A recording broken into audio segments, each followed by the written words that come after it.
Buenas tardes, sean todos bienvenidos a nuestra segunda, iba a decir tercer clase, es que como ya estuve preparando y checando la tercer clase, pero estamos en la segunda clase, bienvenidos todos y va a estar interesante el día de hoy. Vamos a seguir leyendo, aprendiendo sobre la vida de Yeshua de Nazaret, personaje importantísimo que debemos conocer, pero también tenemos que ver las escrituras cómo nos las están presentando, hacer de algún modo la parte histórica y pues también de alguna forma la crítica textual. Nos vamos a apoyar. Al final les diré los libros que hemos estado consultando, que hay mucho más. Ya les hemos dado como cerca de 9 libros y es posible que haya como 2 o 3 nuevos más, pero creo que todo esto como vamos a ir avanzando, se va a ir agregando los libros que nos van a ayudar. De veras que acerca de Yeshua hay muchísimo material que no nos las acabamos ahorita en este curso, pero ustedes van a tener estos recursos a la mano para que ustedes sigan ampliando sus conocimientos, ¿ok? Y como lo han hecho hasta el día de hoy. Pues bueno, vamos a compartir la pantalla para empezar a trabajar.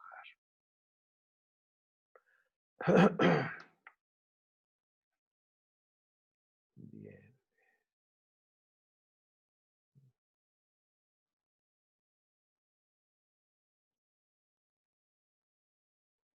ahí está.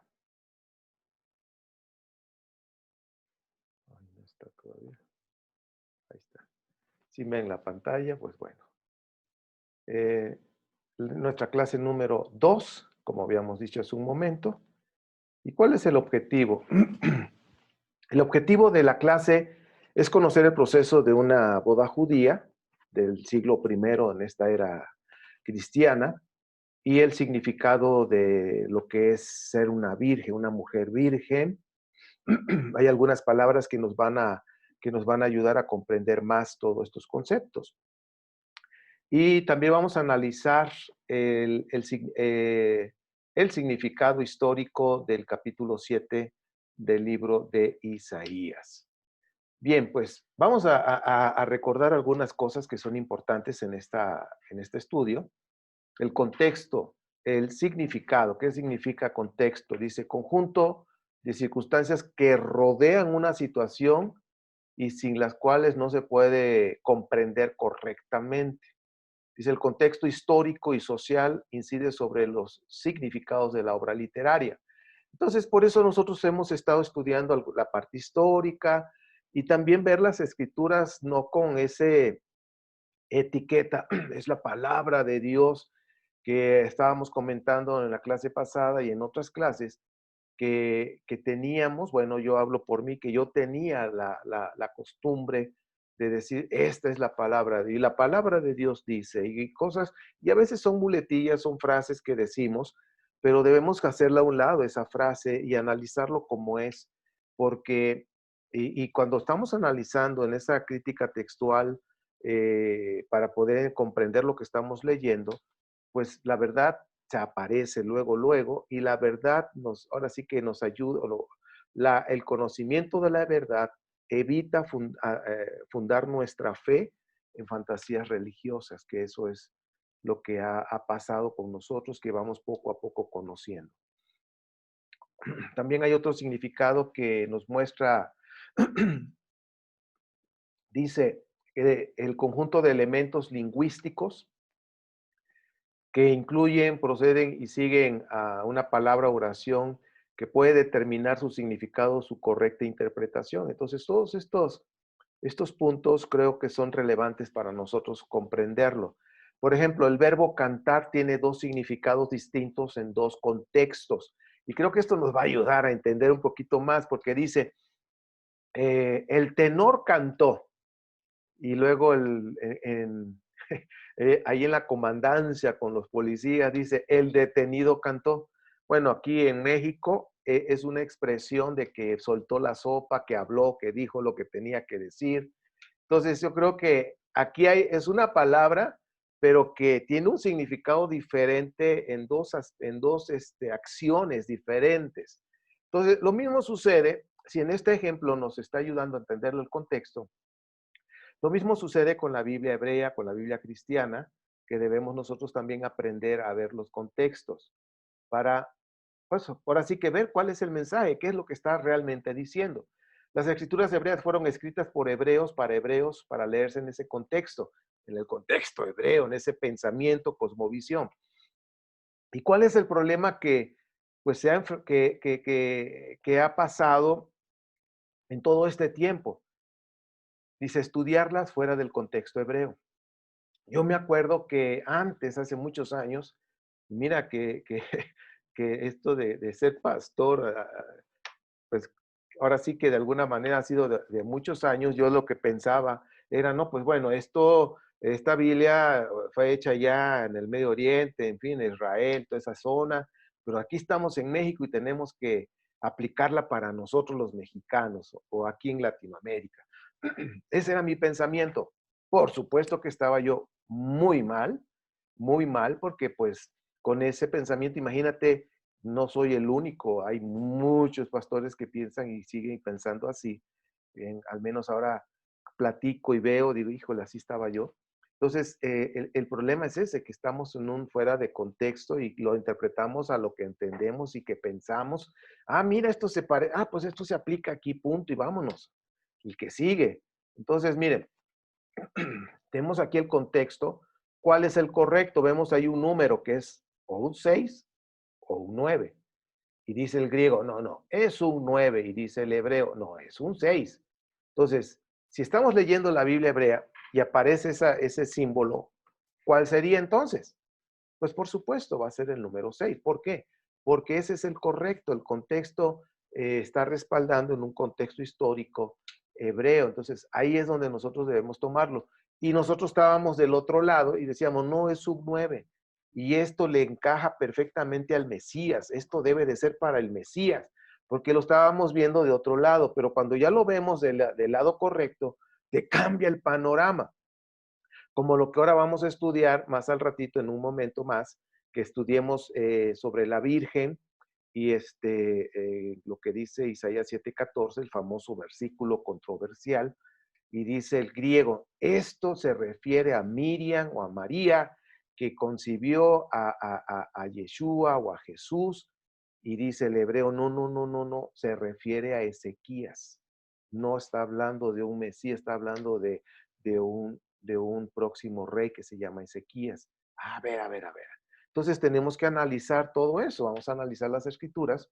Y pues bueno, vamos a empezar como nada más para hablar del contexto. Ahora vamos a abrir boca, ya vamos a entrar al tema y vamos a desarrollarlo. La semana pasada creo que sí me pasé de mucha información y hasta yo mismo me dije, fue demasiada información. Entonces, que a veces cuesta trabajo tanta información, carburarla, procesarla. Y ahorita espero que la información que tengo nos ayude a procesarlo más fácil, digerirlo, para poder entrar, si el Eterno lo permite, en la próxima, en otra área, porque de veras, esto es muy abundante. Bueno, vamos a ver el matrimonio judío la religión judía ya en los días del segundo templo. Ustedes ven ahí el talit, que esto prácticamente, si no me equivoco, creo que viene en Ezequiel 16, donde ponen el talit a la futura esposa, y todos pues son tradiciones que tienen un significado.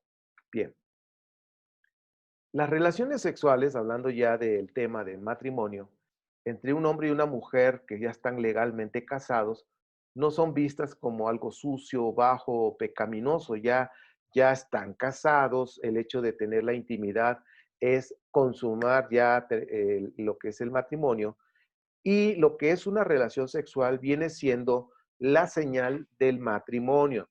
¿Ok? Esto es importante, la señal del matrimonio. Por decir, todo pacto, del pacto matrimonial, todo pacto tiene una señal. Vemos, por ejemplo, el pacto de Noé, pues fue el arco iris, una señal. El pacto que tuvo el Eterno con Abraham, de acuerdo al relato bíblico de Génesis, pues fue la circuncisión. Entonces, el pacto ahora que hay entre un hombre y una mujer que deciden hacer una vida juntos delante de Dios, es decir, matrimonio, pues esa señal del pacto va a ser la relación sexual. Entonces ya no es algo pecaminoso, algo sucio, como cuando no hay un pacto. Entonces, es un mandamiento puro y santo, dice lo que se refiere al matrimonio. La familia y la relación sexual dentro del marco legal, esto es necesario, es decir, se casan dos personas, un hombre y una mujer, para formar una familia. O sea, ya la mujer que ya entró al matrimonio, pues ya va mentalizada de que va a procrear juntamente con el hombre que ella escogió, con el hombre que ella decidió tener una vida, y van a procrear hijos, ¿ok? Entonces, ese es el mandamiento de acuerdo al libro de Génesis, y bueno, ya estamos hablando del matrimonio. Ahora dice, la norma es que un hombre se case con una mujer, tengan relaciones sexuales legítimas, es decir, dentro del matrimonio, y engendren hijos y levanten una familia. En el judaísmo, y aquí es algo interesante que debemos ir conociendo, la relación sexual es la que culmina el proceso del matrimonio legal y lo completa para cumplir la primera ordenanza, que es multiplíquese y llenen la tierra. Bueno, las familias que tienen 2, 3, 4, 6 hijos, hasta 10, creo que hicieron muy bien su tarea, ¿sí? Se multiplicaron muchísimos y pues bueno, yo nada más tengo el privilegio que pude procrear con mi primera esposa, que falleció en el 2012. Procreamos 2 hijos y hasta ahí llegamos. Es una súper bendición. Perdimos uno entre Carolina y Alex. Bueno, Carolina es la primogénita y perdimos uno en medio y luego llegó Alex, que ahorita tiene 22 años. Entonces, pues, muy bendecido con lo que el Eterno nos permitió procrear. Ahora vamos a hablar de Joseph y Miriam. Bueno, ahorita les platiqué una parte de mi vida. Joseph y Miriam se casaron dentro del judaísmo, siguiendo las reglas bíblicas que estaban dentro de la ley judía. Ahora, miren, vamos a platicar acerca de esto, o sea, se los voy a comentar de acuerdo al relato que viene en los evangelios. Porque pónganse a pensar, se piensa que el que escribió Marcos fue un personaje llamado Juan Marcos, se piensa, no hay seguridad en eso, pero el que lo haya escrito, que fue el primer evangelio, pues él no habla de la niñez de Yeshua, no habla de cómo fue procreado, ni nada de que Miriam, que José, que yo o Joseph, no, nada. Sin embargo, ya en el año 80, 85, Mateo y Lucas, ellos ya, ¿de dónde habrán sacado la información? Porque también son anónimos, de algo tan íntimo, algo tan personal, no, pues fíjate, Lucas, bueno, el que haya sido, porque es un anónimo, pero vamos a pensar para identificarlo, ¿no? Pues fíjate que yo me escapé con mi marido y nos fuimos, hicimos, o sea, hay cosas como dices, ¿cómo fue eso? ¿De dónde lo sacaron? Pero bueno, de acuerdo al relato de los evangelios, vamos a analizar esto. Un israelita podía obtener una esposa por 3 medios. Ahora, esto es importante que nosotros vayamos conociendo costumbres para cuando nosotros leamos los evangelios, pues sea más fácil. Uno era pagando una dote por ella. Número 2, por relación sexual. Y número 3, por entrar juntos debajo de la jupá, que ya viene siendo la última parte ya de la fiesta. Vamos a verlo un poquito más. Estos son los 3 puntos. Ahora, el primer paso se llama Erusín, que es el desposorio, donde hacen una reunión familiar y lo que aquí, al menos en México, no sé en otros países, pero en México le llaman pedir la mano de la dama, de la novia, donde va el novio y va con sus padres y piden la mano y le dan un anillo a la mujer y pues bueno, aquí es algo así. En el Oriente, en el primer siglo, en los tiempos del Segundo Templo, Joseph y Miriam hicieron un contrato legal de matrimonio, la ketubá, así se conoce. Entonces, se podía consumar el matrimonio una vez que las partes convenieran. Ya convinieron, pues bueno, ya quedaron de acuerdo, ya firmaron, ya. A partir de ese momento, que ya es su esposa, ya hay un compromiso de esposo y de esposa.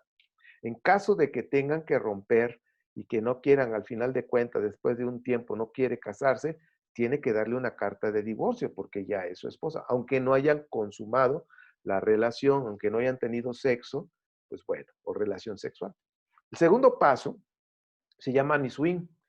Se podía consumar el matrimonio de la manera privada o pública.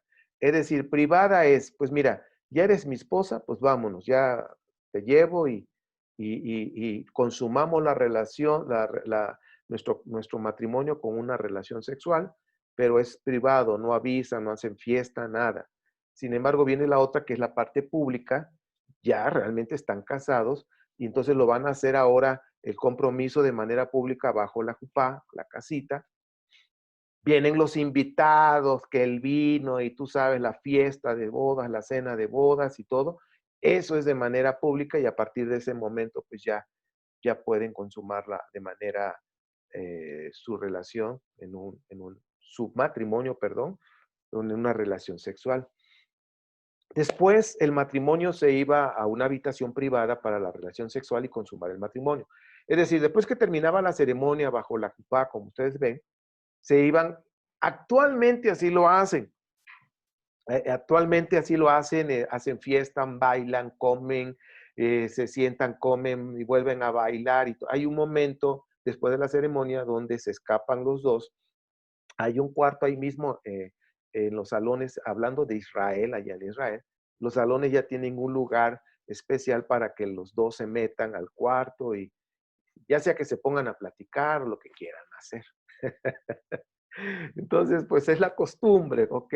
Ya después vuelven a salir y siguen en la fiesta y todo, o si no, pues ya se van, dependiendo lo que hayan ellos programado. Entonces, es algo muy bonito, con mucho, mucho significado y creo que pues vale la pena considerarlo. Si alguien se va a casar o está por casarse, pues miren, tiene muy bonitos valores esto.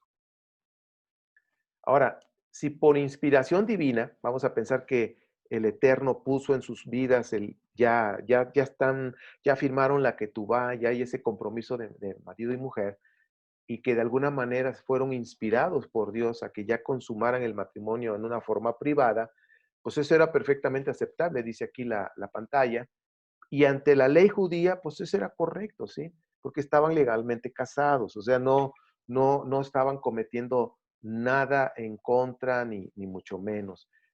Ahí es donde ahí vienen algunas cuestiones en los relatos de los evangelios, que quería dejarla y que no sé cuánto, y bueno, ya eso ya en su momento lo analizaremos, que no va a ser hoy. Bien, y más que nada es analizar, hacer una crítica textual a esa parte de los evangelios y ver en qué fundaron el cristianismo. Que de alguna manera, yo en lo personal, pues eso fue lo que yo creía. Ahora, el contexto hebreo, hablando de una mujer, fíjense cómo las van teniendo por etapas. Por ejemplo, Yalda, que es de 3 a 4 años, y Nahara es de 5 a 10 años. Alma, que es el famoso nombre de Alma, que es de 10 a 13 años, que es una pues niña, una adolescente que todavía no menstrua. Ahorita vamos a dar las especificaciones. Y la Betulá, que significa joven o virgen, que es de 13 años en adelante. Y Isha, que es una mujer adulta ya, que ya tiene experiencia sexual. Vamos a decir, puede ser una mujer casada ya y se le considera Isha. Entonces, esos son los nombres que tienen las damas, las niñas, las mujeres, de acuerdo a las edades y la cuestión, su posición. La parte de Alma es una niña que a partir de los 10 años de edad, pues ahora sí que después de los 10 años, pero que no ha ovulado. Y aquí viene la parte interesante. Cuando dice Alma, es una mujer que todavía no ha tenido esa experiencia de ovulación, lo que conocemos también con otras palabras es menstruación. También en el blog tengo ahí que también se los voy a pasar en el blog, lo que es sobre la menstruación y todas esas cosas. Y bueno, pero que ya está cercano, hablando de las edades, ya está cercano a ovular. Por ejemplo, las chicas que son de costa, a nivel del mar y todo eso, ovulan muy temprano. O sea, empiezan a ovular algunas niñas desde los 11 años, 12 años. Y a veces las niñas que son de tierras altas, frías, ovulan un poquito más tarde, a veces hasta después de los 13 años, 14 años.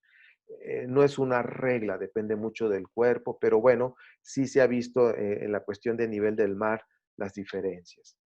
Bien.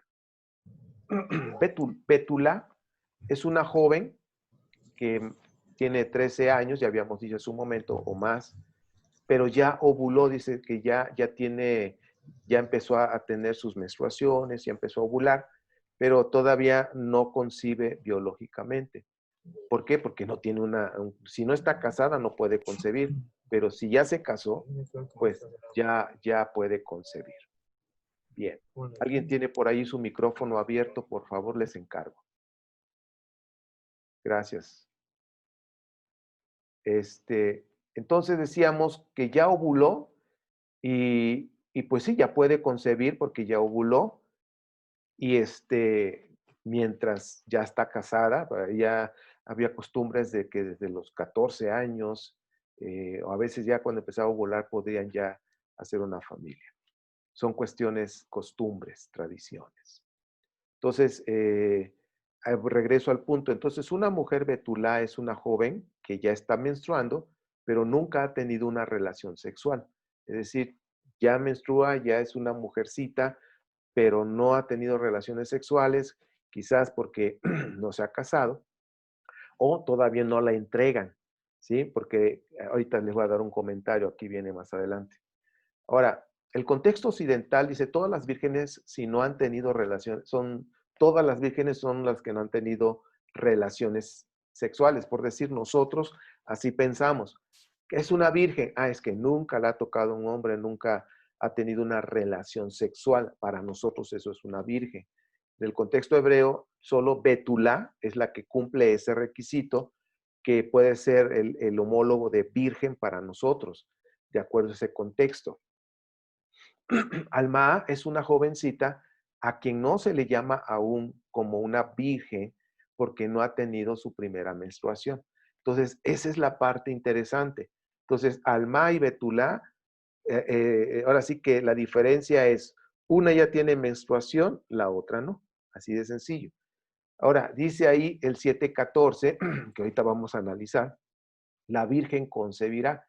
Y aquí la palabra virgen en el hebreo viene la palabra Alma, que es en el Strong 5959 o 5959. Y aquí vemos en la parte en hebreo, fíjense cómo viene en la aplicación que ya les pasé, que ustedes pueden checar tanto el antiguo, lo que es la Biblia hebrea, ahora sí que la Biblia hebrea en hebreo y la Biblia cristiana en griego. Y esa aplicación les pone las palabras y pueden ver el número Strong. Y en el hebreo siempre les recomiendo el diccionario de Moisés Chávez o el de Schockel, Luis Alonso Schockel. Bien. Y ahí fíjense cómo ponen en inglés a virgin, no sé cómo se diga en inglés, pero bueno, vamos a decir que sea así. Y viene ha alma, ¿sí? Y viene el número arribita que es 5959. Entonces, lo que yo les estaba diciendo, alma. Alma es en el hebreo. Sin embargo, cuando hicieron la Septuaginta, en lugar de poner, no encontraban esa palabra cómo poner alma en el griego y pusieron betula, que se traduce como virgen. Por eso en el inglés ponen virgen, porque tampoco, ¿cómo vas a decir, cómo lo traduces? Es una mujer que no ha ovulado. O sea, sin embargo, en el hebreo, que sus palabras tienen más maneras de decir más cosas, pues dice, lo tradujeron así, virgen nada más. ¿Ok? Bueno, dice aquí, no dice Betula, si hubiera dicho Betula, entonces es una virgen biológicamente y habría ocurrido un nacimiento virginal en los días del escrito de Isaías. ¿Ok? Bueno, en lugar de Betula dice Alma. Es una joven de buena reputación, chequen el dato. Es una joven de buena reputación, pero no ha tenido su primera ovulación, es decir, incapaz de concebir, no ha menstruado. Ahora hay una hipótesis que manejan en el judaísmo con los Midrash cuando hablan de Rebeca,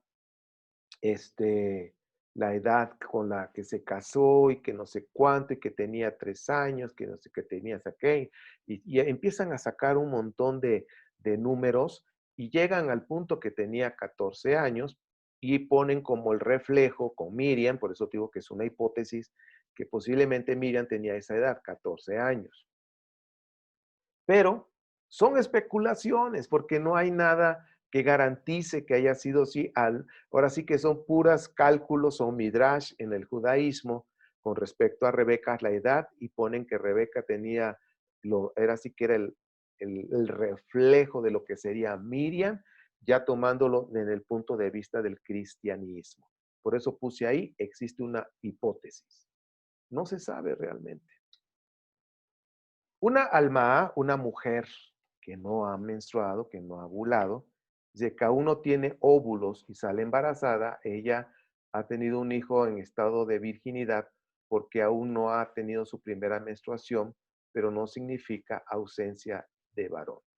La costumbre era entregar la hija del esposo hasta que haya tenido su primera menstruación para que pudiera concebir. Entonces, cuando dice que es una mujer alma, significa que no tiene óvulos. O sea, está hablando precisamente de un milagro. Vamos a decir que en ese momento una alma es una mujer estéril, por decirlo así. Fíjense lo que estoy diciendo y pongan atención. Es una mujer estéril. Por ejemplo, o sea, que no puede procrear. No es que esté estéril, es como, dije, cómo, no estoy diciendo, es una mujer estéril, no, es como una mujer estéril. Si ustedes checan y se van a la aplicación de Sara, hablando de Sara, Sara ya en el momento que ella estaba, ya era una mujer casada, estuvo por muchos años, tuvo relaciones sexuales con su marido Abraham, y de acuerdo al relato bíblico, ya eran dos personas adultas cuando dicen que iba a quedar embarazada. Ahora, en el momento que Sara estaba ahí, que recibió esa promesa, por decirlo así, de acuerdo al relato, Sara era una mujer alma, ¿sí? Fíjense, era una mujer alma, ¿por qué? Porque no ovulaba. Sin embargo, no era virgen. ¿Por qué? Porque ella ya había tenido relaciones sexuales por muchos años con su marido Abraham. Entonces, fíjense cómo estamos viendo la situación. Lo mismo, por decir así, la esposa de Isaac. Esposa de Isaac no podía tener hijos, ¿sí? No podía procrear, ¿ok? Entonces, estamos viendo cómo están los significados. Está hablando de algo que va a ser, siempre que va a venir un personaje a hacer algo interesante, recuerden que lo ponen como de una manera difícil, pues ya ven a Sansón, Rebeca, bueno, todos estos personajes que ya sabemos. Y luego Miriam, ¿no? Pero ahora vamos a ver qué es lo que nos va a decir Isaías, ¿ok? Vayan viendo eso. Entonces el cristianismo y el mesianismo moderno, que es el que estamos viendo actualmente, el mesianismo moderno simplemente es un cristianismo, pero ya reformado, que ahora hablan hebreo y cosas por el estilo, pero tenemos que analizar esto. ¿Cómo interpretan los cristianos y los mesiánicos? ¿Cómo interpretan Isaías 7:14? Y dice, como una profecía sobre el nacimiento del Mesías, pero ese es el significado realmente. Eso es lo que nos está diciendo precisamente Isaías 7:14. Pues vamos a analizarlo. En Lucas 1:34, ustedes recordarán esa parte que es la versión del autor anónimo. Acuérdense que no es Lucas el que, no, que es el médico, que bueno, es un anónimo. Dice ahí, en la parte que vamos a resaltar, es de puesto que soy virgen. Y aquí lo conectan con Isaías 7:14, que realmente en esa parte de Lucas, pues viene la palabra en hebreo de virgen, realmente. pero Isaías habla de Alma. Entonces quieren, ahí ahora sí que los que escribieron, quisieron darle elevar al personaje llamado Yeshua a otro nivel. Dice, aún no, dice ahí lo que significa, pues, que soy virgen, Petulá. Dice, aún no he conocido varón, significa en el pensamiento hebreo del siglo primero, antes de la era cristiana y después de la era cristiana, o sea, en esos tiempos. También nos está mostrando, dice, no estoy en la edad de poder ser dada a un varón porque no puedo aún concebir. Había una tradición que ya, aunque ya firmaran, ya es marido y mujer, pero no podía ser entregada hasta que ya la mujer ya estuviera menstruando, pensando en que todavía no menstruaba, podían hacer ese contrato, pero iba a ser entregada, porque en ese tiempo había el hombre, ya el marido, se iba por un año aproximadamente a preparar la morada donde iba a vivir con la mujer, ya después regresaba y se la llevaba. Y en ese año, de acuerdo a la tradición, esperaban que en ese año ya en caso de que todavía no menstruara, en ese año pudiera ya empezar a tener sus ovulaciones para que ahora sí pudiera ser entregada y ya pudiera concebir. Esto es de acuerdo a las tradiciones de aquellos tiempos, del primer siglo, antes y después de la era cristiana. Ahora vamos a ver Isaías. Vamos a ver Isaías 7, ¿sí? Dice, la situación de bienestar, y tenemos que ir el contexto histórico de lo que estaba pasando y de lo que estaba viendo Isaías, qué es lo que estaba visualizando y qué es lo que escribió. Dice, la situación de bienestar y confianza se vio amenazada en los últimos años de Jotán por los preparativos de Damasco y Samaria contra Jerusalén, que desembocarían más tarde en la guerra siro-efraimita. Es decir, tanto los sirios como los de Efraín se estaban levantando contra los de Jerusalén, los judaítas. Ahora, visualicen eso. O sea, estamos hablando de tiempos como de amenazas de guerra, y pues siempre eso no es un buen tiempo, son tiempos de muertes, de sufrimiento, en fin. Entonces, la actitud de Isaías ante esta guerra ha sido con frecuencia mal interpretada. Se afirma que Isaías se opone a que Acaz, el rey de ese momento, pida ayuda a Tiglat-Pileser III. O sea, no le pidas ayuda, o sea, aguanten. Entonces, se oponía al rey, se oponía a Acaz para que no lo hiciera. Entonces, significa que había algo en el pueblo, había miedo, ¿sí? Había cierta inestabilidad. Entonces, sin embargo, aquí vemos que el profeta nunca menciona este hecho ni lo da por supuesto. O sea, lo que Isaías se opone decididamente es al temor del rey y del pueblo ante la amenaza enemiga. Como les dije hace un momento, el pueblo tenía miedo, o sea, no es fácil, oye, vamos contra ustedes y Ciro Efraimitas en contra de los judaítas, pues claro que iba a levantar pues cierto miedo, pues. Dice por ahí un dicho, el miedo no anda en burro. Bien, este es un dicho mexicano. Una lectura atenta de los textos confirma esta idea, que ahorita hay que ver Isaías. Dice, desde el comienzo se indica que el corazón de Acaz y el pueblo se agitó como se agitan los árboles. Voy a abrir la Biblia.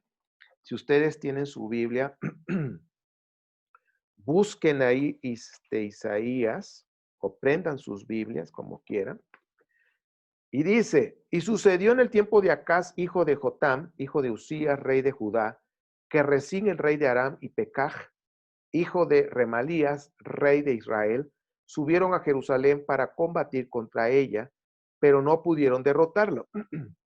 Entonces se le informó a la casa de David, diciendo, Aram se ha aliado a Efraín y se estremeció el corazón y el corazón de su pueblo tal como se estremecen los árboles del bosque a causa del viento. Entonces estás viendo, ya nos quedamos en el versículo 2, que realmente estamos pasando un tiempo difícil y hay que considerarlo, mis amados. Por eso tenemos Porque si nada más nos enfocamos al puro versículo, pues podemos, al 7:14, pues podemos sacar muchas cosas. Pero tenemos que ver el contexto y qué es lo que estaba pasando y cuál es lo que ellos estaban visualizando en ese momento. Dice, por eso Isaías les exige, no temas, no te acobardes. Está en el 7:4. Nos quedamos en el 2. Vamos a leer el 3 entonces. Entonces Yahvé dijo a Isaías, sal ahora al encuentro de Acaz y tú y tu hijo Sear Yasub a la orilla del estanque superior que está en el camino del campo del lavandero. Y dile, mantente alerta, ten calma, no tengas temor ni desmaye tu corazón a causa de los dos cabos de tizones ardientes de la ira encendida de Resín y del hijo de Remalías. Pues bueno, entonces estamos aquí hablando de una situación ya de miedo, pues ahora sí que a una guerra y todo lo que trae una guerra, a veces son sitiados, no hay comida, en fin, son tiempos difíciles.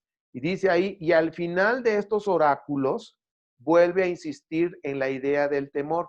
Y aquí nos manda, vamos a ver 8, capítulo 8, ¿sí? Para irlo relacionando, 8:12 y 13. No llamen conspiración a lo que este pueblo llama conspiración, no tengan temor a lo que ellos temen, ni se aterroricen. Hasta el 13.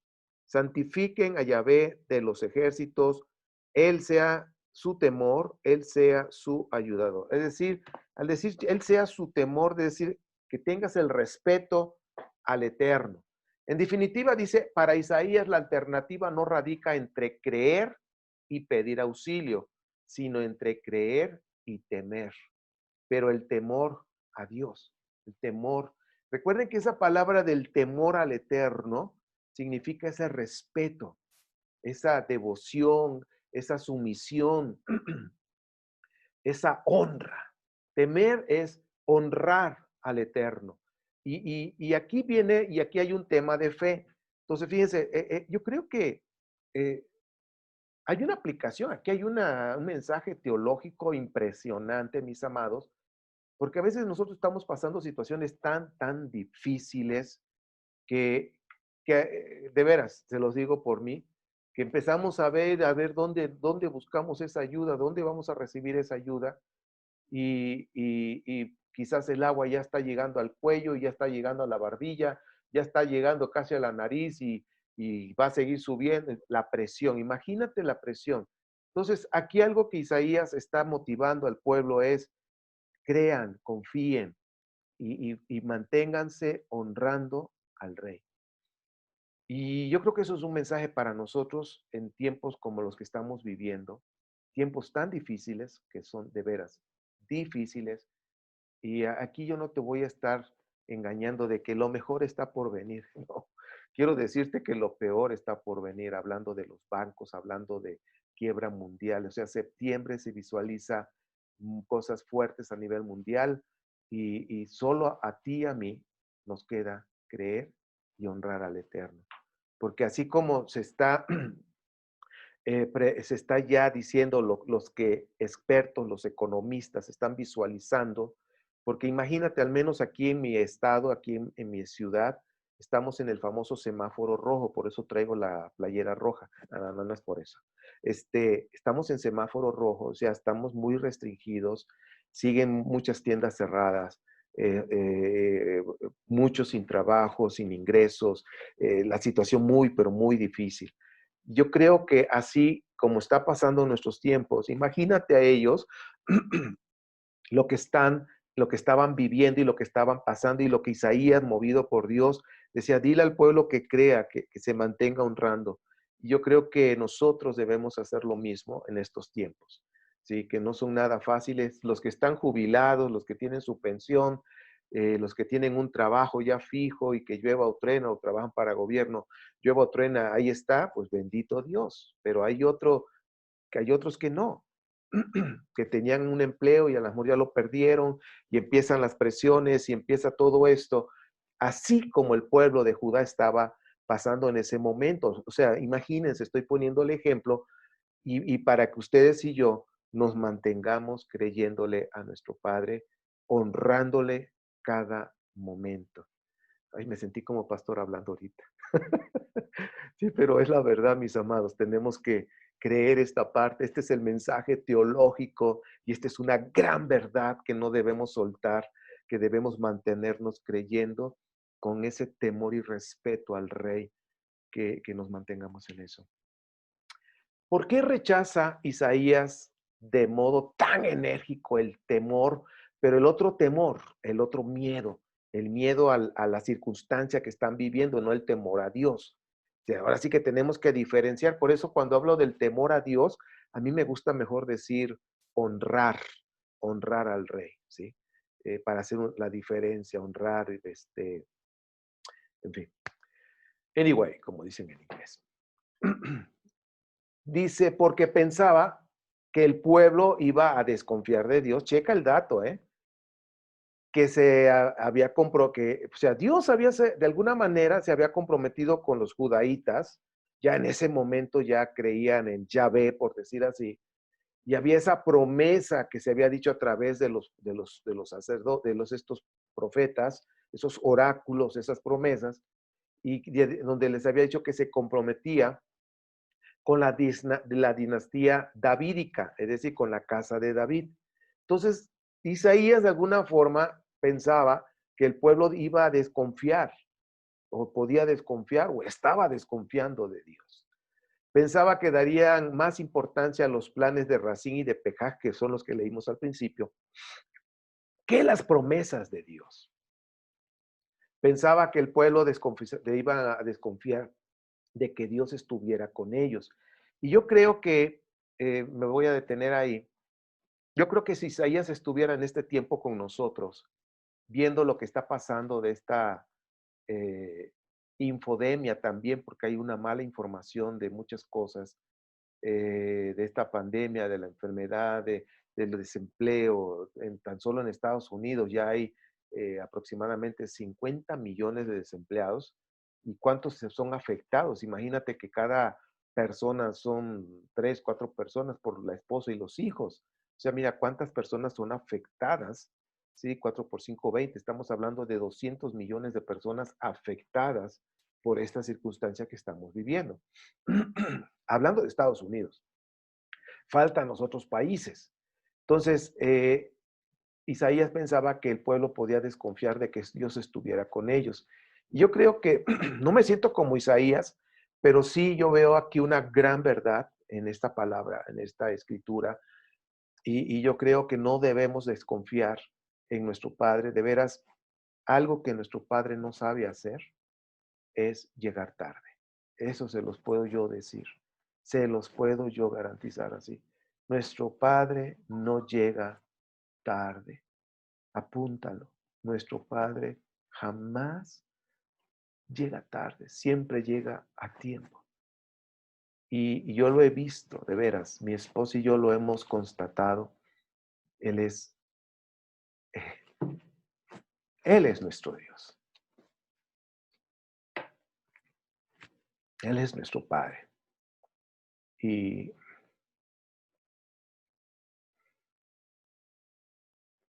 perdón.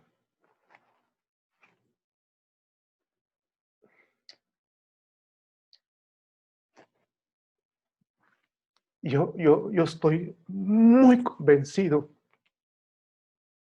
del amor de Dios. Y aún en medio de tantas dificultades, puedo decirte que en estos 4 meses nuestro Padre nos ha sostenido de una manera impresionante. Y sigo confiando en Él, esperando en Él. Y aunque el agua esté subiendo, estoy seguro que en algún momento nuestro Padre va a abrir ese tapón para que se baje el agua. Porque el Padre, el Rey del universo, jamás deja a sus hijos, yo te lo puedo asegurar, porque lo estoy viviendo. Mi fe está anclada en Él. Aunque estamos estudiando la historia y hay cosas que son escritos literarios que no sucedieron, a mí no me ha afectado en mi fe. Simplemente yo veo cómo están transmitiendo un mensaje de la fidelidad de Dios. A mí no me importa si tiene o no tiene historicidad. Yo lo que sí puedo y estoy seguro es mi Padre es real.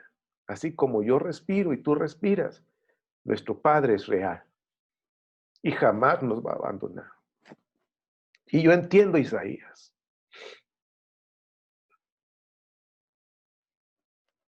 Entonces, frente a esta postura, Isaías, perdone,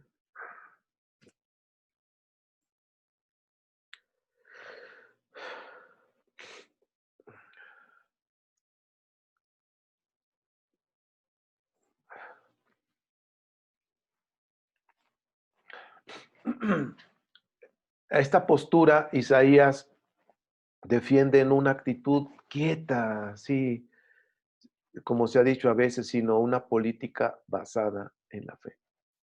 Y eso es lo que yo te estoy diciendo ahora. Nuestra fe cree y debemos mantenernos creyendo. Porque yo lo que te dije de que nuestro Padre jamás llega tarde, yo lo he visto, lo he comprobado, no una, muchas veces, siempre me sorprende, siempre. No es fácil comprender que la presencia de Dios entre su pueblo se manifiesta de forma mansa, suave, como el agua de Siloé, como dice Isaías 8:6. Por cuanto este pueblo desechó las aguas de Siloé que fluyen mansamente y se regocijó con Resín y con el hijo de Remalías. Dice, como el agua de Siloé de Isaías 8:6, y eso significa el nacimiento de un ser tan débil como un niño. Y eso es lo que está hablando 7:14 de Isaías. El nacimiento de un niño indefenso, un niño débil, por decirlo así. Y eso de lo que está hablando. Algo pequeño para alejar el temor. Pero no cabe otra alternativa. Si no crees, no subsistirás, como dice 7:9. Vamos para allá. A la cabeza de Efraín es Samaria y la cabeza de Samaria es el hijo de Remalías. Dice, pero si ustedes no creen, tampoco comprenderán. Bien, vamos a seguir. El mensaje de Dios a través de Isaías es el punto de apoyo de la salvación. La fe es el centro de la gravedad. Es decir, lo que estamos hablando ahorita aquí en Isaías es un mensaje de fe. Es un mensaje de creer en una circunstancia muy difícil que estaban viviendo los judaítas, los de Jerusalén. Dice, la fe funda y conserva la existencia del pueblo. Los planes de Dios se cumplirán frente a los planes humanos. Dice que no se van a cumplir. Y aquí viene un salmo que yo te recomiendo que lo leas. El Salmo 33, anótalo. Bueno, yo te voy a pasar las diapositivas. Anótalo y date cuenta que como el Eterno siempre va a cumplir sus promesas, siempre va a estar con nosotros, aunque a veces parece que estamos orando y como que no pasa del techo, como que no pasa nada, no perdamos esa confianza, ¿sí? Los planes humanos que vayan a estar en contra de nuestras van a caer, van a caer. Y no estoy diciendo decretamos, no, olvídate de andar decretando, no. Aquí es confiar en el Padre. Padre, mi vida está en tus manos, yo dependo de ti totalmente. Y seguir haciendo lo que tengamos que hacer para salir adelante. Y si hay que vender pepitas para traer el pan a la casa, pues vamos a vender pepitas. Pero el Eterno va a bendecir lo que hagas si tú te mantienes honrando en cada momento a Él. Bien. Isaías 7, 10 al 15 Dice, el hombre no puede exigir signos, o sea, señales, signos, puede pedirlos. Si Dios los ofrece, el hombre debe de aceptarlos. O sea, el rey se resiste por falsa humildad, o sea, pide una señal, no, pues ¿cómo va a ser? Ahorita lo vamos a leer. Y dice ahí, se resiste por falsa humildad. Fíjense que hay humildad falsa, ¿eh? Que el Eterno nos guarde y que no caigamos en esa falsa humildad, de veras. Esas señales o signos del cielo pueden ser estelares o pueden ser de meteoros, pueden ser del abismo. Cuando hablan del abismo, están relacionados con los muertos, como dice Mateo 12, 39 al 41. De señales de estar en la tierra, cuando habla ahí en el relato del Evangelio, habla de que Yeshua estaría 3 días debajo de la tierra y que eso sería una señal. Bien, vamos a leer tantito. Vamos a ver 10, 15, 7, 10 al 15. Dice, y Yahweh habló otra vez a Acaz diciendo, pide a ti una señal de parte de Yahvé tu Dios, pídela en lo profundo, arriba o en lo alto, o arriba en lo alto.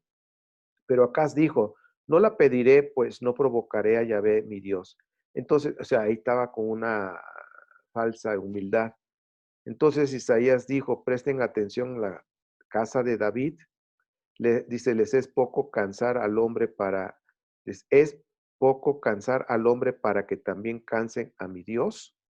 Por tanto, Yahvé, Dios, les dará una señal. He aquí que una virgen, estoy leyendo la versión tradicional, y dice, una virgen concebirá y dará luz a un hijo, y su nombre será llamado Emmanuel. Dice, él comerá mantequilla y miel hasta que sepa desechar lo malo y escoger lo bueno. Bueno, vamos a seguir leyendo. Eso fue del 10 al 15. Vamos a seguir la clase. Y en esta parte de 7, 14 al 15 que acabo de leer, la joven, en el contexto histórico, tenemos que ir pensando ya ver ya lo que hemos estado leyendo, de quién se trata. O sea, tiene un nombre, o sea, es alguien. En el contexto histórico es la joven esposa del rey. El niño es Ezequías, que asegura la continuidad de la dinastía. La dieta condensa los bienes de la tierra prometida. Cuando están hablando de que va a comer esto, que mantequilla y cosas así, está hablando de los bienes de la tierra, lo que la tierra va a dar en ese tiempo. La tradición judía ha interpretado virgen. Así aparece en la versión griega el Partenos, y así pasa a la tradición cristiana que aplicaron a la frase a María o a Miriam. Es decir, estamos hablando que aquí la esposa del rey era joven, ¿ok? Entonces está hablando de que va a concebir, que va a venir un niño.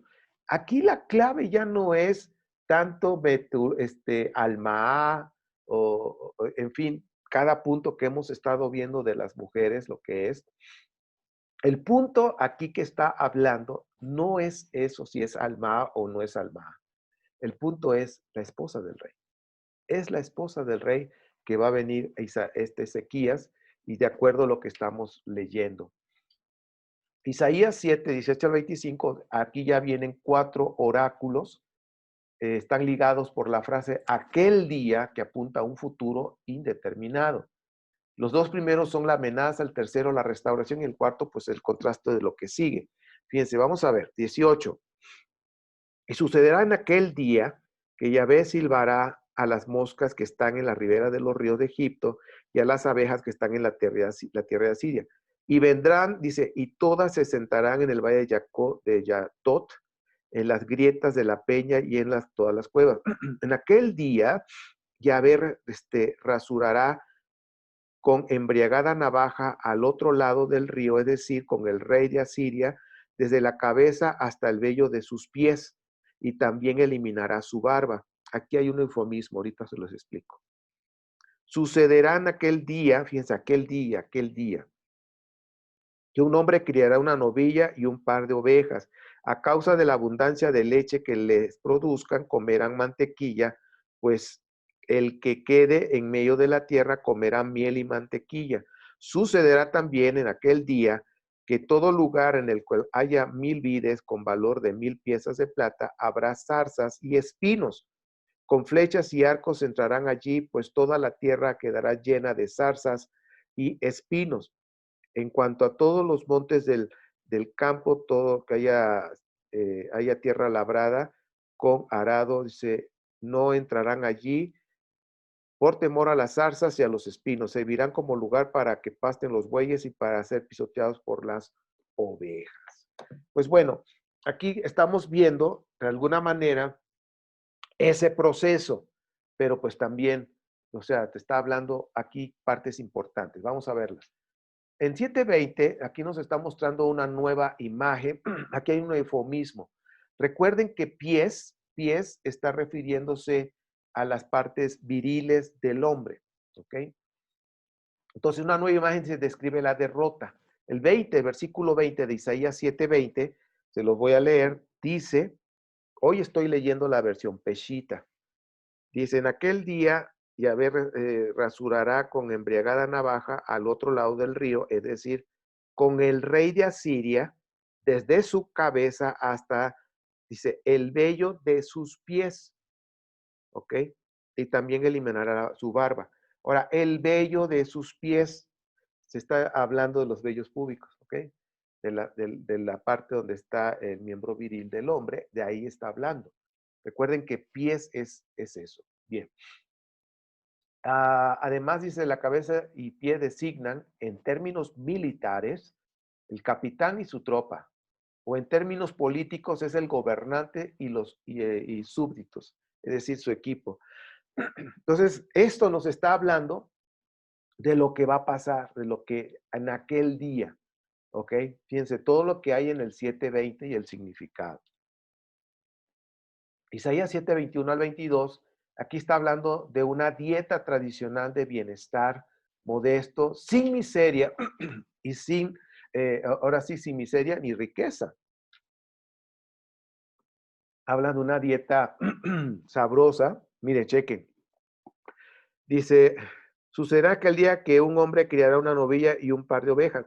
A causa de la abundancia de leche, que le produzca comerá mantequilla, pues aquel que quede en medio de la tierra comerá miel y mantequilla. O sea, por la abundancia de leche hay miel y mantequilla. Aquí en México, pues, y en otros lugares, no sé, también va a haber quesos y todas esas cosas.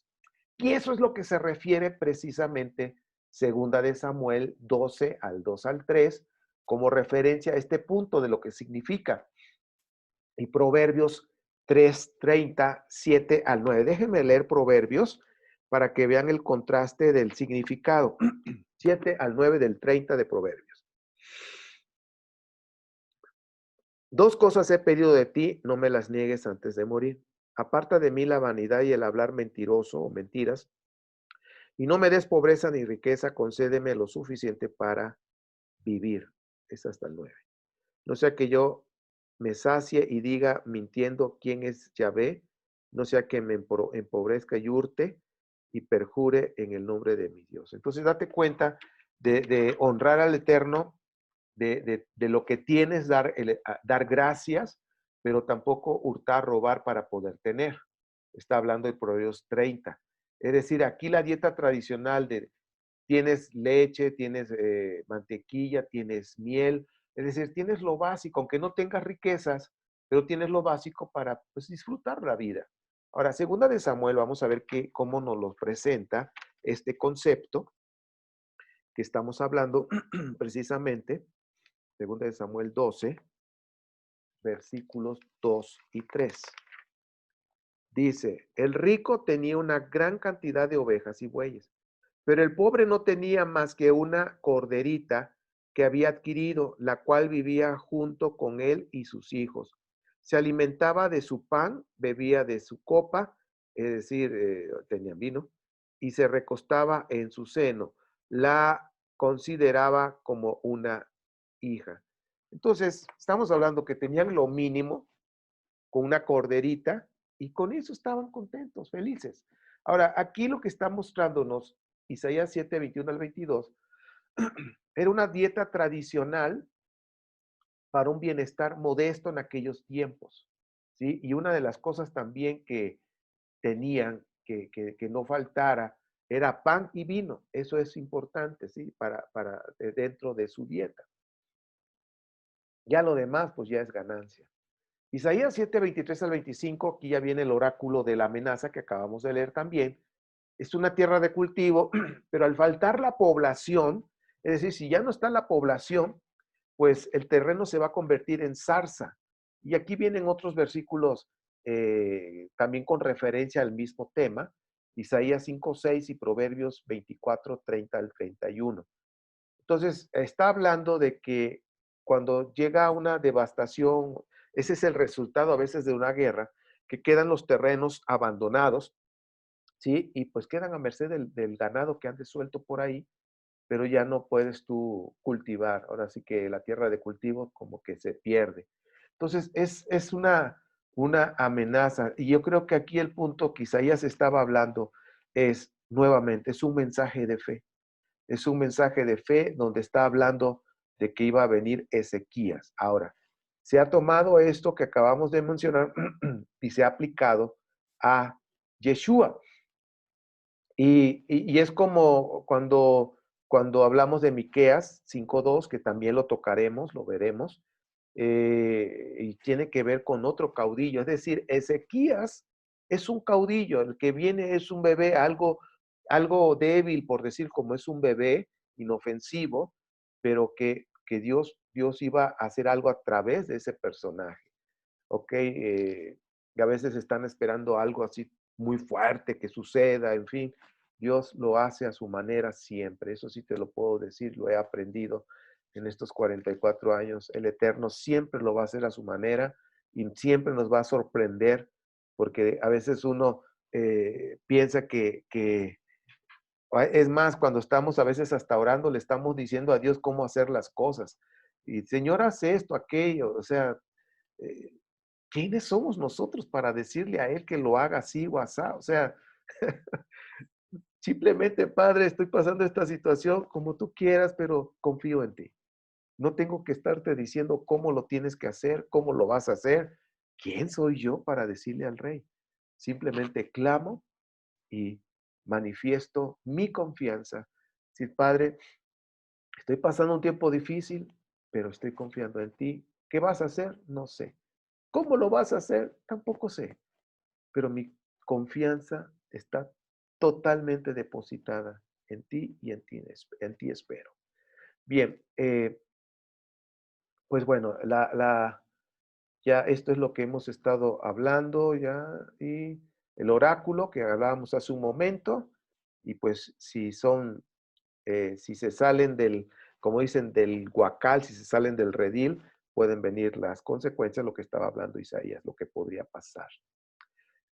La bibliografía que sugiero es la Biblia del Peregrino, que ya la tienen, la número 2, para que chequen ustedes ahí sobre Isaías, el Profetas, también de Luis Alonso Choquel, el número 2, la Biblia Peshita que ahora usé, la Biblia BIM 2019, son las que yo uso para estudiar la Biblia, la nueva versión internacional, y en el teléfono, en la tableta tengo la Jerusalén, y hay un libro que ese no lo tengo en PDF, voy a ver si lo puedo conseguir en las redes, lo voy a buscar, pero si no, a ver si también lo pueden comprar en línea. Yo lo tengo en papel, el libro, a mí me lo regalaron, tuve esa bendición.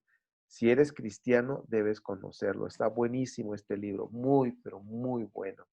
Tengo una parte, se los voy a pasar, sobre lo que es la de Alma y todo lo aprendí de este señor Maximiliano, que es un experto, conferencista en Jerusalén, en muchas partes del mundo, y está ahora sí que tomé fotos a ese capítulo sobre este tema y está en el blog, yo se los voy a pasar, pero vemos si alguien lo puede conseguir, pues consíganlo. ¿Ok? Y ya lo comparte. Pues bueno, esta es la clase del día de hoy. Esta es la bibliografía. Repito, el último es si eres cristiano, debes conocerlo de Maximiliano Lucado. Bien, pues gracias a nuestro Padre Eterno que nos permite estudiar. Y ya nos dimos cuenta, ya para cerrar la clase, que Isaías 7:14 está hablando precisamente de un personaje, de un rey muy importante que, pues, si ustedes leen la historia de Ezequías, pues hizo reformas también, hizo cosas interesantes. Y pues bueno, vamos a terminar la clase hasta aquí, terminamos la grabación y vamos ahorita les doy más indicaciones. Shalom, shalom.